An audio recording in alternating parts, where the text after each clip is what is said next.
Hello everyone, welcome to iQuanta. Today we'll be discussing how to tackle long passages in your CLAT exam. So if you haven't been an avid reader throughout your life, then you might face some difficulties understanding and even reading long dense passages of a CLAT. But of course there are certain strategies and certain tricks which if you adopt, then you will be able to ace through this section pretty easily, even if you haven't been an avid reader throughout your life. So let us look at them. Let's start with understanding the nature of the CLAT passages. So, whenever you get a passage, you have to identify what context it belongs to, right? Is it a legal based passage? Is it a philosophy based passage? Is it a business and economics based passage? Or it is just a passage based on current affairs, right?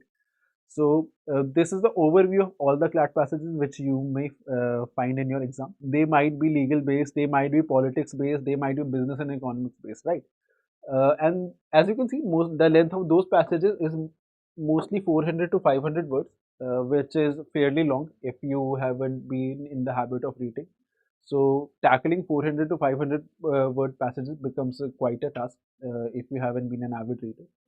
And then then the questions part come, which are mostly critical reasoning based. Some are fact based, some are based on tone of the passage as well.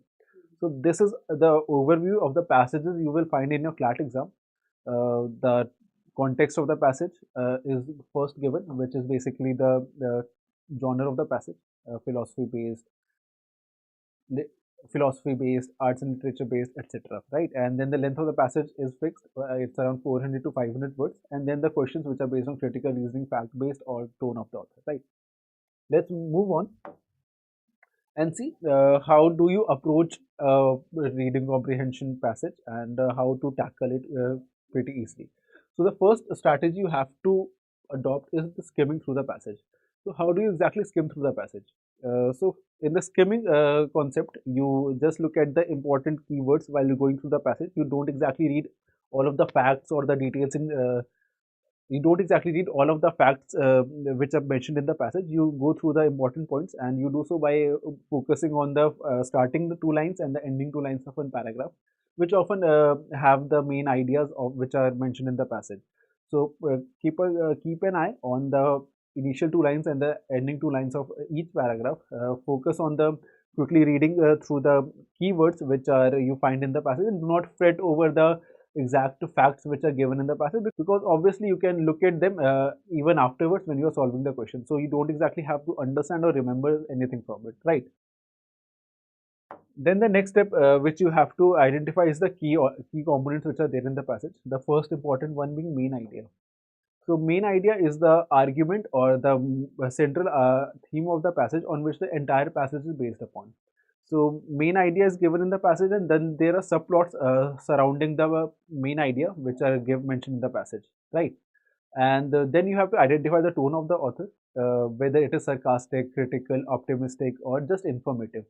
So because opinion based questions are a frequent in CLAT exam, and you have to be able to identify what the tone of the author was while writing that passage, right?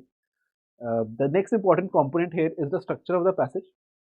You have to recognize how an idea is introduced, how it is elaborated through examples, or if there are any counter arguments presented to that idea, and what are the author's views regarding that idea which is present in the passage. Or even if there are no ideas presented by the author, there might be some passages which are just fact based, which the author wants to just make the readers aware of the new idea, new technology, or anything, something which the author feels close to or wants the general public to know, right?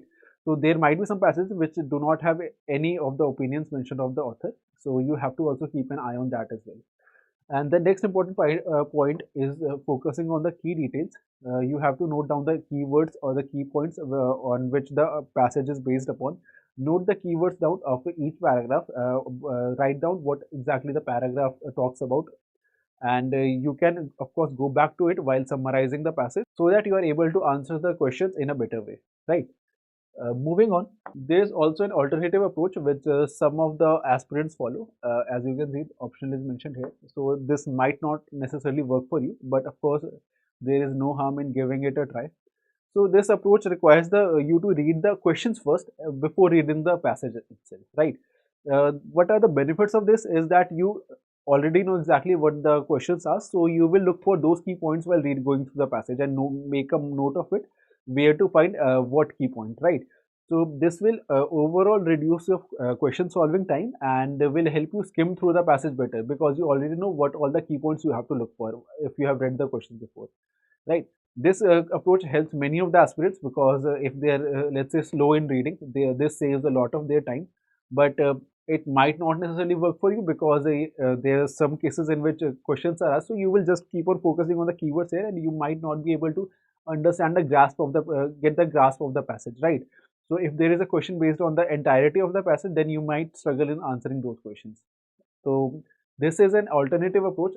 So you can try, of course, for it. So of course you can try it for yourself, and if it works for you, well and good. Otherwise, you can stick to the general approach, which is going through the passage first, and then answering the questions.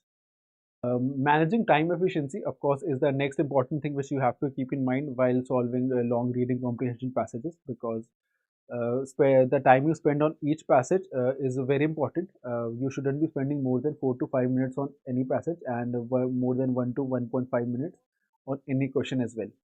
Because if you spend more time on a particular question, then the time which you have available for solving other questions will reduce, and you might not be able to look at the easier questions even if you fret over a particular kind of question, right?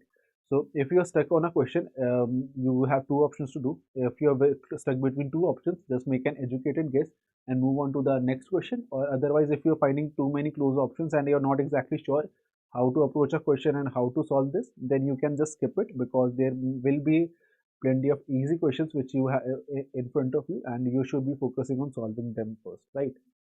So managing time efficiency, of course, becomes very important. And of course, the most important thing while reading long passages, practicing speed and comprehension all, simultaneously, right? Make a note that while you are reading a passage, your entire focus is on the passage itself. Your mind doesn't wander around here and there. You can also try summarizing each paragraph in 1 to 2 lines. In that way, you will be able to understand the flow of the passage better way, and you might also be able to understand the flow of ideas and the opinion of author if it has changed from the starting of the passage towards the end, or it has remained the same, or if there is no opinion mentioned by the author. So reading speed and reading speed is very important while solving long RCs because of course CLAT is a time-based test and you have to solve a maximum amount of questions in a given span of time. So you can of course practice this by solving previous year questions. Solving previous year question will give you an idea what kind of passages are there in the CLAT and what kind of questions are asked in the CLAT. Solving PYQs definitely help you get familiar with the CLAT exam, get familiar with the types of questions which the CLAT asks, and what kind of logic and reasoning CLAT is seeking you to understand, right?